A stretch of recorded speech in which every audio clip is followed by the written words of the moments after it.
Hello बच्चों, चलिए प्रश्न को देखते हैं। प्रश्न दिया गया है, ध्वनि के ग्रहण करने से ध्वनि संवेदी अंग उद्दीपित हो जाते हैं। ये उद्दीपन आंतरिक कर्ण में किस संरचना पर होते हैं? सबसे पहला कोर्टाई के अंग में स्थित होते हैं, दूसरा रेजिनस झिल्ली में स्थित होते हैं, तीसरा सेक्यूलस में स्थित होते हैं, लास्ट में अर्धवृत्ताकार नलिकाओं में। तो सबसे पहले इस प्रश्न का हम देखेंगे मुख्य अवधारणा। मुख्य अवधारणा, इस प्रश्न का जो मुख्य अवधारणा होगा वो होगा आंतरिक कर्ण के बारे में। आंतरिक कर्ण के बारे में।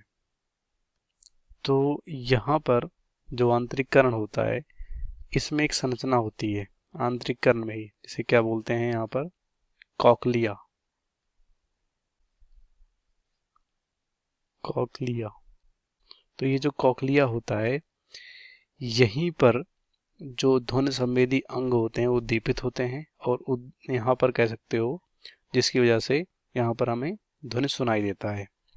तो अगर बात करें यहाँ पर कॉक्लिया, जो यहाँ पर इस तरह से डायग्राम से समझ सकते हैं कि कोक्लिया किस प्रकार होता है। तो ये कोक्लिया का यहाँ पर इस तरह से काट है। अगर इसको हम समझें तो जो हमारा ये वाला भाग है, इसे बोलते हैं स्कैला। स्कैला टिम्पैनी, ये हो गया स्कैला टिम्पैनी। ऊपर वाला भाग जो हो गया हमारा ये वाला, इसे बोलते हैं स्कैला स्कैला वेस्टिब्यूली।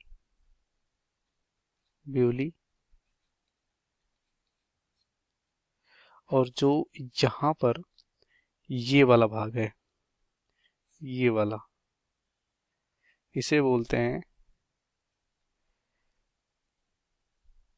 रीजनर्स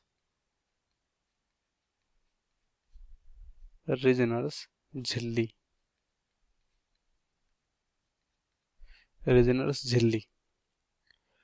उसके बाद यहाँ पर जो ये वाला पूरा पोर्शन है, ये वाला, ये वाला, इसे बोलते हैं कॉर्टाई के अंग। कॉर्टाई के अंग। और कॉर्टाई के अंग में यहाँ पर जो रोमनुमा, बालनुमा, यहाँ पर इस तरह से कोशिकाएं होती हैं। जब ध्वनि आता है तो इन्हीं में कंपन होता है, और यहीं से आगे यहाँ पर नर्व निकलते हैं। कौन से?